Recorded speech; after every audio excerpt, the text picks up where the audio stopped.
The Atlantic looked calm on the surface, a gray, heaving plain stretching to a cold horizon. Somewhere in that vast emptiness, a thin column of smoke rose from a scattered convoy, and beyond it, unseen in the haze, a single ship sliced through the waves at high speed. Her hull was low and lean, her bow raked, her silhouette deceptive. To a distant lookout, she might have looked like a heavy cruiser. In reality, she was something stranger. She was the German pocket battleship Admiral Scheer, and on this November afternoon in 1940, she was about to earn her place in naval history. Her captain, Theodor Kranke, watched the indistinct blot of ships ahead through his binoculars. Somewhere among them was an armed escort. Somewhere among them were dozens of merchant hulls heavy with cargo for Britain. And somewhere between the convoy and its destination, the Royal Navy was hunting for him. Yet this moment, poised on the edge of action, was the result of years of design, luck, and misfortune, both his and that of his sister ships. When the Kriegsmarine conceived the class, they called them Panzerschiffe, armored ships. The British, less impressed by the euphemism, christened them pocket battleships. The concept was simple and ruthless. Build a raider that could outgun any cruiser and outrun any battleship. The Deutschland, Admiral Graf Spee and Admiral Scheer, carried 6 11-inch guns in 2 triple turrets, with secondary 5.9-inch batteries and torpedoes. They were driven by diesel engines that gave them long range and a top speed about 27 knots. Against merchant ships, they were executioners. Against scattered escorts, they were predators. The world, however, remembered mostly one name, Graf Spee. She sailed before the war even began, stalked merchant lanes in the South Atlantic, and sank 9 ships by December 1939. Her career ended quickly in the River Plate when 3 British cruisers pressed her into Montevideo harbor. Misled by British propaganda about overwhelming forces waiting outside, Berlin ordered her scuttled. At sunset, explosions ripped her hull, sending fire and smoke into the sky in front of hundreds of thousands of onlookers. Days later, Captain Hans Langsdorff took his own life. A short career, more legend than impact. The Deutschland, later renamed Lützow so that the sinking of a ship bearing the national name would not embarrass Hitler, fared even worse. Damaged at Ibiza during the Spanish Civil War, she limped into World War II under a cloud. In October 1939, she managed to sink 2 freighters in the North Atlantic, her entire combat tally. Refueling in a mid-ocean storm ripped her superstructure, flooded motor rooms, and put her back into the yards. The pattern continued. In 1940, Norwegian coastal batteries and a British submarine torpedo sent Lützow home again. A year later, a torpedo bomber sent her back into dry dock. Grounding in a fjord, propeller damage in the Baltic, accidental collisions and yard fires all conspired to keep her out of the war more effectively than any enemy admiral. When she finally fought in December 1942 against convoy JW-51B in the Barents Sea, her guns stayed practically silent, and the operation was a failure. Even in 1945, her misfortune continued. Shore bombardment, a near miss that tore open her side, premature scuttling charges ignited by fire. The ship seemed cursed. If the Deutschland Lützow was a magnet for disaster, Admiral Scheer appeared marked by the opposite. While her sisters attracted indifferent fate or sudden catastrophe, Scheer sailed into one narrow window of opportunity and made the most of it. At the war's outbreak in September 1939, she lay at Schillig Roads off Wilhelmshaven. Early on the 4th of that month, watches were relaxed on deck. A ship's officer and a visiting Luftwaffe flyer leafed through aircraft recognition charts when the loudspeaker snapped to life. 3 aircraft at 6 o'clock. Course straight toward the Scheer. Radar operators, new to their equipment, misidentified the planes as German H-111s. The Luftwaffe officer looked up, stared a moment, then shouted, "They're not ours. They're Bristol Blenheims." Squadron 110 of the RAF, led by Flight Lieutenant K.C. Doran, came in low, just above mast height. 2 500-pound bombs slammed into the deck and superstructure. Under any other circumstances, that might have been the end of the ship's story. But the British bombs had a problem. Their fuses needed 11 seconds to arm, and the pilots had released them far too low. The bombs ricocheted, plunged into the water, and failed to explode. Scheer survived her first brush with death by luck and enemy mistake, a pattern that would repeat itself. Later that year, command passed to Captain Theodor Kränke. He drilled his crew, took the ship on Baltic and North Sea cruises, and brought her into Wilhelmshaven in February 1940 for a major refit. Her diesels were overhauled, her bows raked, and her ungainly pagoda mast replaced with a lighter tubular structure. The foretop was modified to hold Fumo 25 radar.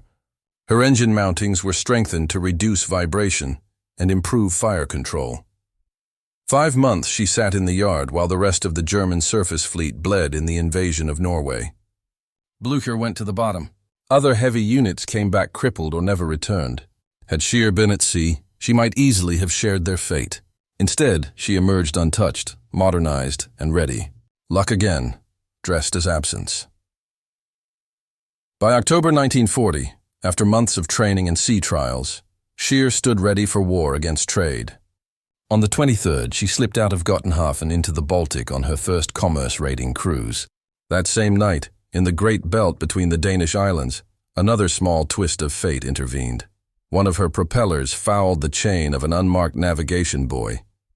The ship stopped, and a diver was sent over the side in the cold, dark water. By noon the next day, the propeller was free, but as she crossed the Kattegat, orders came to turn back to Kiel to avoid submarines in the Skagerrak. 4 days late, she headed at last into the North Sea and beyond, toward the Denmark Strait. That delay, and 2 more strokes of bad timing, would shape one of the most famous convoy actions of the war. North of Iceland, the weather turned brutal. Scheer moved through a hurricane in the Denmark Strait, waves towering nearly 100 feet over her bow.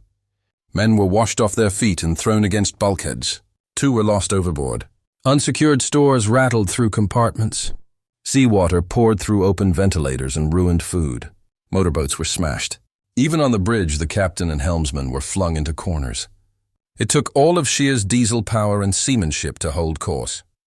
By November 3rd, bruised but intact, she reached her assigned waiting square in the North Atlantic, a patch of ocean between 52 and 54 degrees north, 32 and 35 degrees west. The German High Command believed that convoys HX-83 and HX-84, sailing from Halifax to Britain, would pass somewhere inside this area between November 4th and 6th. For 2 days, nothing appeared. Heavy seas kept the Arado seaplane stuck to its launch rails. On the 5th, the weather finally eased.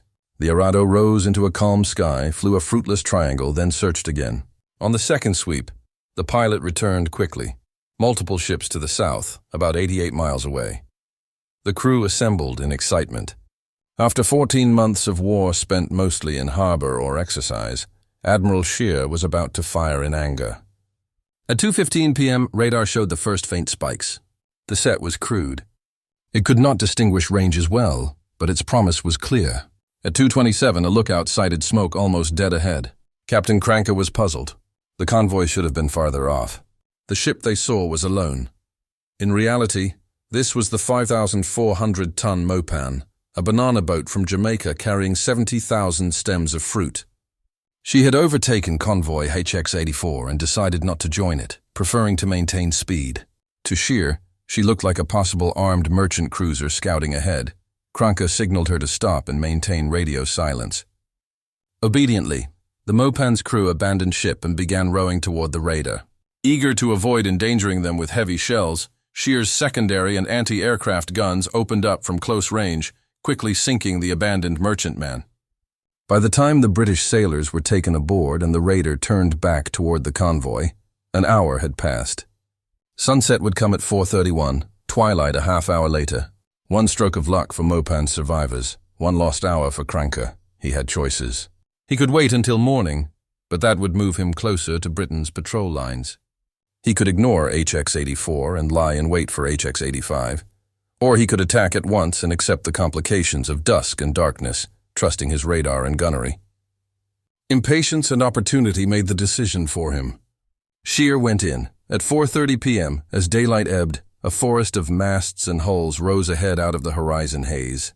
37 merchant ships, laden with steel, fuel, food, vehicles, and weapons, plowed through the North Atlantic under gray skies. With them, in a position of lonely honor, sailed their only escort, the armed merchant cruiser HMS Jervis Bay, a converted passenger liner with 7 6-inch guns and little armor. On Scheer's bridge, officers scanned the array. "Have they got no protection at all?" Kranke wondered aloud. Navigation officer Lieutenant Peterson studied one silhouette. "There's only one ship there with what strikes me as an unusual deck structure for a freighter," he said. "Looks like some sort of auxiliary cruiser," the captain replied. "She's turning out of line now. I should say they've spotted us." They had. Commodore H.B. Maltby, in overall command of the convoy, and Captain Edward Stephen Fogarty Fegan aboard Jervis Bay, knew at once what they faced when they saw the low gray hull and the triple turrets. A pocket battleship. Alone, Jervis Bay stood no chance in a gunnery duel. Armed with civilian hull and thin plates, she could not survive direct hits. Yet her duty was simple and brutal: protect the convoy as long as humanly possible. At 5:15 p.m., as the range closed to 10 miles, Scheer fired her first salvo of 11-inch shells. 3 enormous spouts of water erupted about 50 yards short of Jervis Bay's bow, towering higher than her masts. Fegan saw the fall of shot and understood the weight of the guns. At once he ordered full speed, 15 knots, and turned his ship straight toward the raider. He began firing very rockets, signaling scatter and make smoke. Across the convoy, ships turned away in all directions, laying smoke and heaving out floats to make fires that mimicked hits. On Scheer, Kranke watched the rockets and wondered if they were signaling unseen escorts. He considered breaking off, then rejected the idea. Risk or not, this was his chance.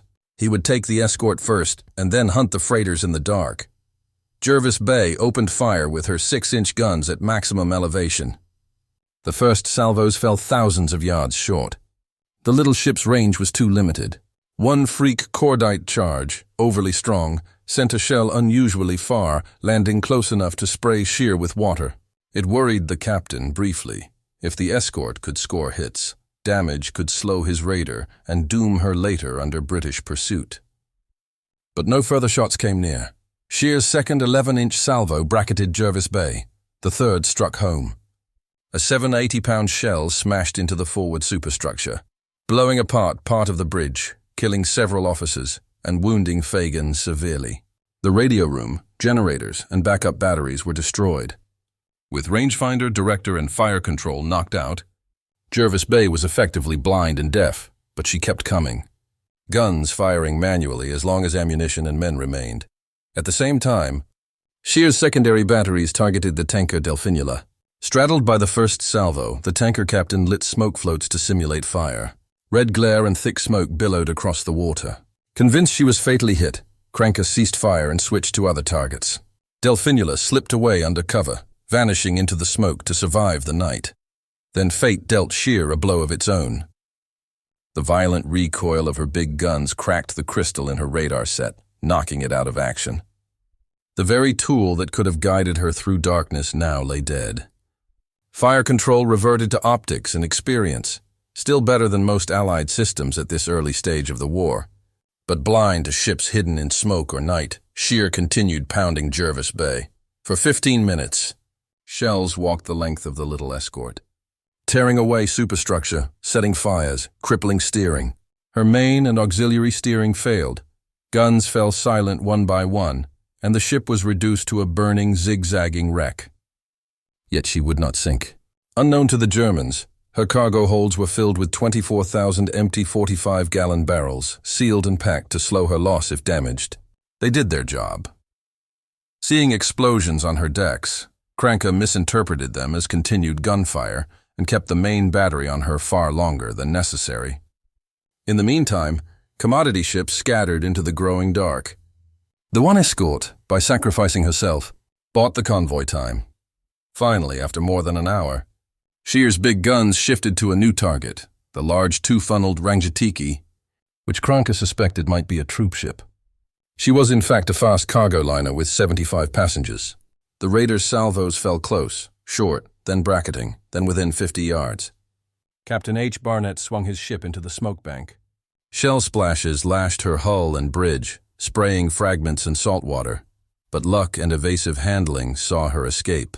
Later, he would state that without Jervis Bay's distraction, Scheer could have picked off the ships of the convoy one by one. By 6:11 p.m., after 70 minutes of battle, Scheer could claim no confirmed sinkings, save perhaps the doomed escort. The light was fading. Smoke hung low over the sea. Krieger turned south into the dispersed mass of merchantmen to continue the hunt. In the darkness and confusion to come, his ship's fortunes would swing from frustrated to lethal. In the half-light, shapes loomed suddenly out of the murk, bows, masts, funnels of ships that seconds before were invisible. At 6:11, the 7,900-ton Maidan appeared, barely a few thousand yards away. She carried iron and steel, heavy cargo that would drag her under once holed. Scheer's starboard batteries opened with 5.9-inch shells and anti-aircraft guns firing at low elevation. Flash after flash lit the sky. Moments later, Maidan was a sheet of flame. She sank quickly, disappearing into smoke and spray. The burning hulk of Jervis Bay, still lit by internal fires and flares of exploding cordite, remained a constant reference point on the horizon. At intervals, ordered almost by habit, Scheer's secondary guns would throw more shells at her until she slowly receded into darkness. With thousands of empty barrels rolling from her torn sides, she finally slipped beneath the surface around 7 p.m. Captain Fagan's ship had done its work. He would receive a posthumous Victoria Cross for his charge, the only such award in the war for convoy defense. Soon after, spotters on Scheer detected more flashes, gunfire from another merchant vessel. The 5,200-ton Truellid, an iron and steel carrier whose crew had chosen to fight. An 11-inch shell crashed into her afterhold, hurling pig iron into the sea and silencing her stern gun. Another shell penetrated the engine room, ripping machinery through the skylight. Heavily laden, Truellid sank more slowly than Maiden, giving 25 of her men time to escape in 3 lifeboats. The next victim was the tanker San Demetrio, loaded with more than 11,000 tons of aviation fuel. In a near collision with another ship, she turned, then unwittingly headed toward Scheer. The raider's third salvo hit her. The captain, imagining a floating inferno, ordered his crew to abandon ship. As the lifeboats pulled away, flames climbed along the tanker's sides. Seen from the raider, she appeared doomed, but San Demetrio refused to die. 2 days later, one boat with 14 men reboarded the shattered tanker, fought the fires, coaxed engines and steering back to life, and brought her, battered but afloat, into Rothesay Bay to unload her precious cargo. Scheer ploughed on, turning now southwest, away from the densest cluster of wreckage and survivors. At around 7:30 p.m., a freighter came into sight at short range, the 5,200-ton Kenbane head, with general cargo. A searchlight stabbed out, freezing the British ship in harsh white glare. Scheer's 5.9-inch guns raked her. Boats were smashed, but the crew managed to lower 2 jolly boats and a raft, lashing them into a crude catamaran. 20 men crowded aboard as Kenbane head sank. The gun crews were exhausted. Inside the turret's air was hot and fouled. Men leaned against cramped bulkheads, faces smeared with soot, uniforms streaked with sweat and powder. Empty brass casings rolled on the deck with the ship's motion, clanging against each other. For a brief time, the guns fell silent. Then came another contact. This time, instead of searchlight, Scheer used small incendiary shells to illuminate her target. They burst on impact, scattering fire and light across hull and rigging. The ship was the 10,000-ton Beaverford, loaded with maize, meat, cheese, aluminum, copper, chemicals, and timber stacked on deck. She had been sending detailed radio reports of the attack, directing future convoys and escorts. Beaverford chose to stand and fight. Her guns flashed defiantly, even as German shells smashed into her. Fires broke out amidships and aft.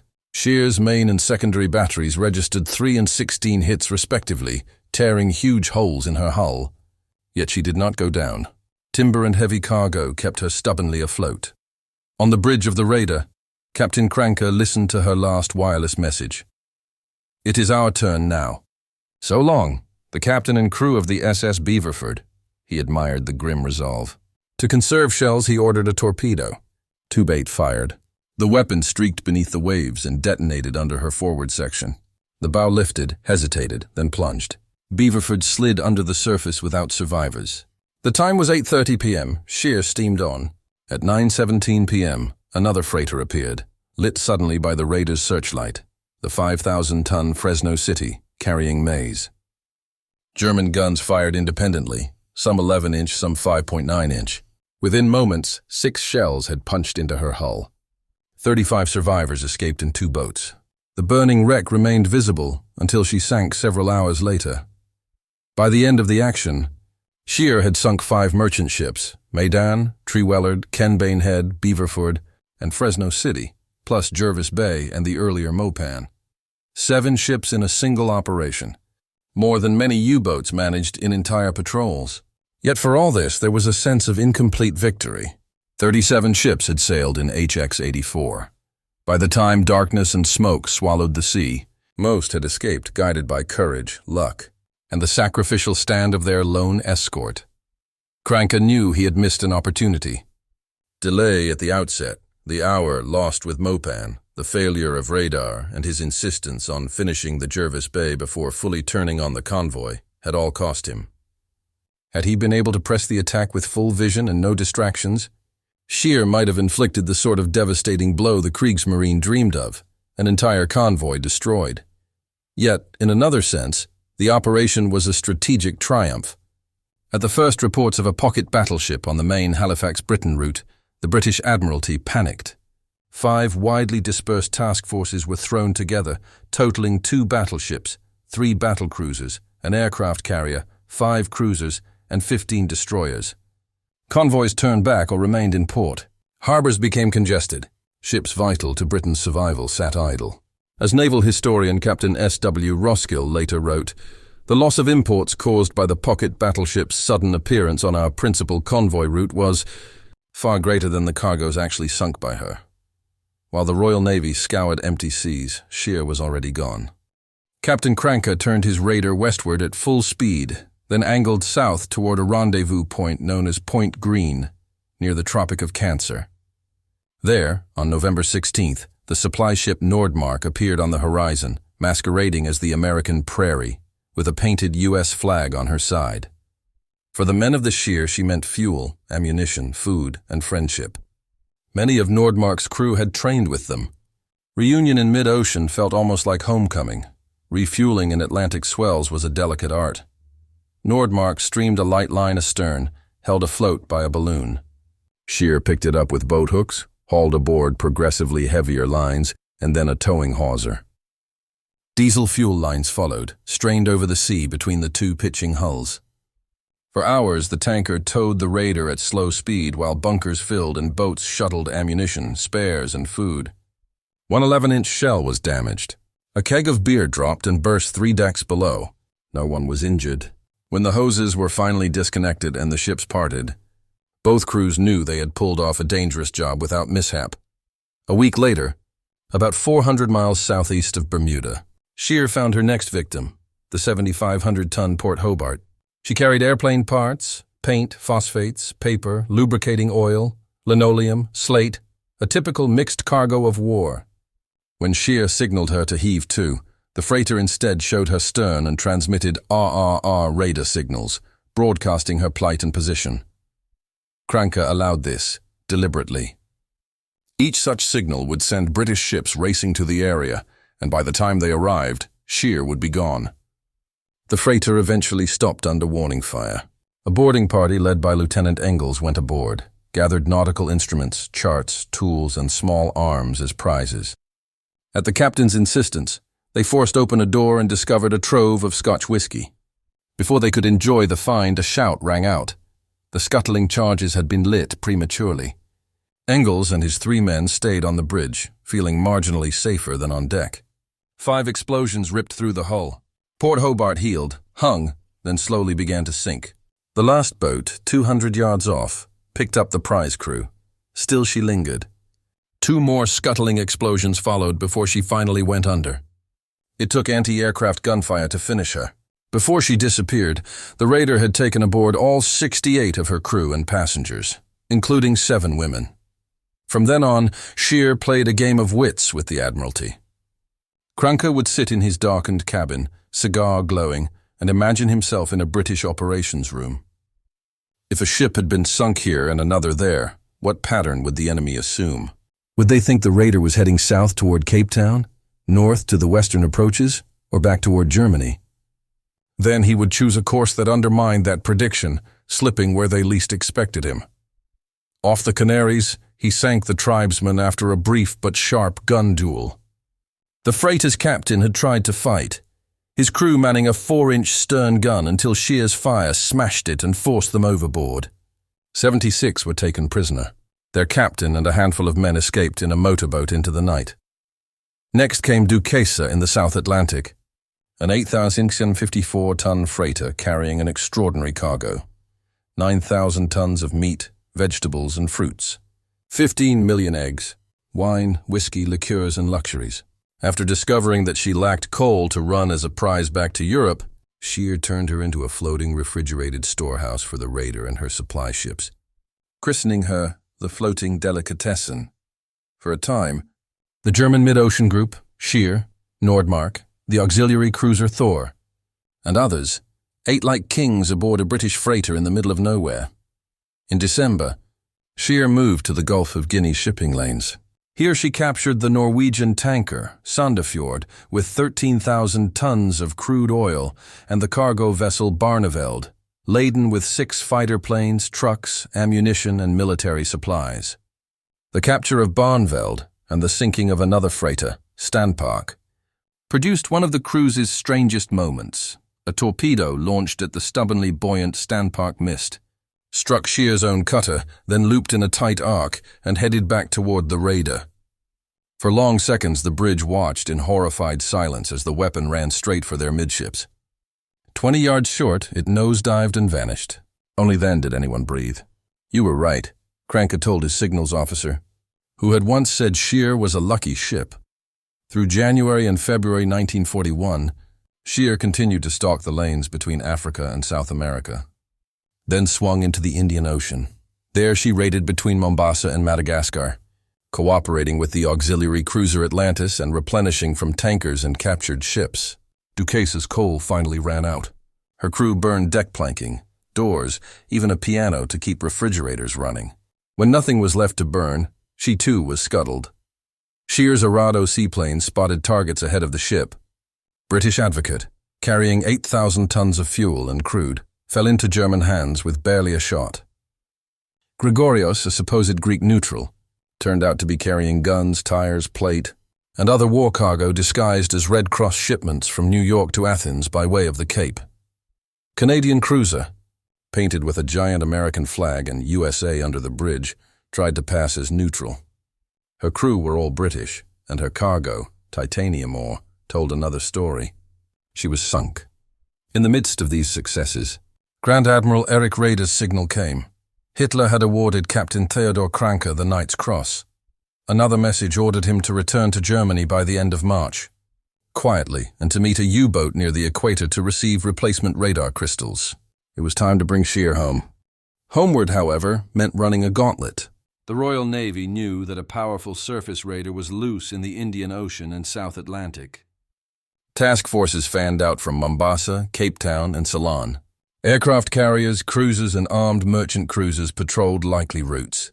Scheer zigzagged between their patrol lines, using intelligence gleaned from intercepted wireless traffic, and the simple logic that the most obvious path was often the most dangerous. At one point, a British cruiser's aircraft spotted her and shadowed from a distance. For an hour, the plane transmitted her course and position. Then it disappeared. Kranke altered course, faked headings, and pushed his diesels hard to put water between Scheer and any converging hunters. In a strange echo of earlier luck, his own radar was intermittently unreliable, suffering from moisture and crystal problems, while his enemies, many still without radar at all, sailed within sighting distance and failed to notice him in the darkness. North of the equator, U-124 surfaced near St. Paul's Rocks. The submarine's crew, half-starved on poor rations, looked with envy at the raiders' fresh bread, meats, and eggs. Scheer's men handed over baskets of food before taking on new radar crystals. With her electronic eyes restored, the pocket battleship turned north for the hardest stretch of the voyage, the icy Denmark Strait between Greenland and Iceland, the same passage that had swallowed the Graf Spee's spiritual heir, Bismarck, not long before.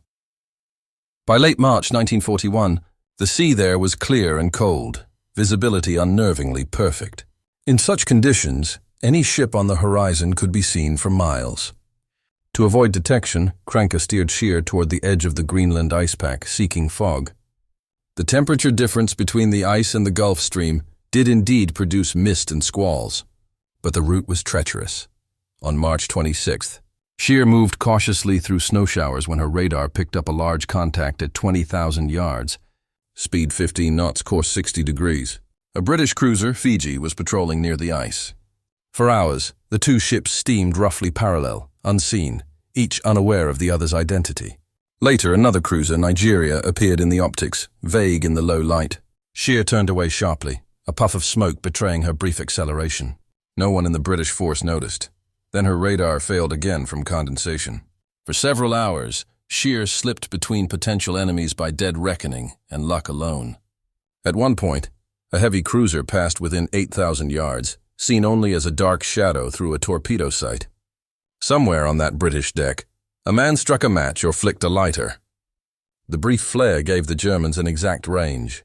It would have been easy for Scheer's big guns to fire and perhaps sink the cruiser. But a gun duel here would have brought down the full weight of the home fleet. Bismarck's fate was proof enough. Temptation passed, and Krieger ordered a turn toward the Narrows. Whatever glory might lie in another battle, his duty now was to bring his ship and her record home.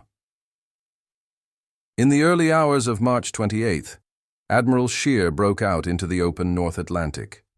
Her radar, newly dried and restored, showed only empty sea. No spikes, no shadows, no pursuing cruisers.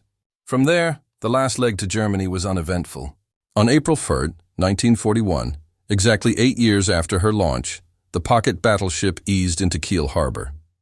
She had steamed 419 miles in 161 days, sunk or captured 17 enemy ships totaling roughly 128,000 tons, tied up British forces repeatedly, and slipped the net each time. Her crew lined the rails in dress whites as Grand Admiral Raeder came aboard. Every man received the Iron Cross. Their captain, now a rear admiral, stood quietly amid the ceremony. The ship had fulfilled the promise that had eluded her sisters. Where Graf Spee had burned in the River Plate and Lützow had lurched from mishap to mishap, Admiral Scheer had been the most successful surface commerce raider of the war. The triumph did not last. Within weeks of her return, the pride of the Kriegsmarine, the battleship Bismarck, was sunk on her first raiding sortie in a massive Royal Navy response. 2 weeks later, Lützow was again knocked out by air attack. Hitler, always anxious about surface fleet losses, lost what faith he had in big ships operating alone. Risking heavy units in distant waters came to look like folly when U-boats could stalk trade more cheaply. If less dramatically, Scheer was refitted and sent north to Norwegian waters. But her days as an independent raider were over. For the rest of the war, she carried out limited operations, support for Arctic convoys, presence missions, and shore bombardments in the Baltic, where she fired her big guns not at merchant ships, but at advancing Soviet troops. Her luck still held in one sense.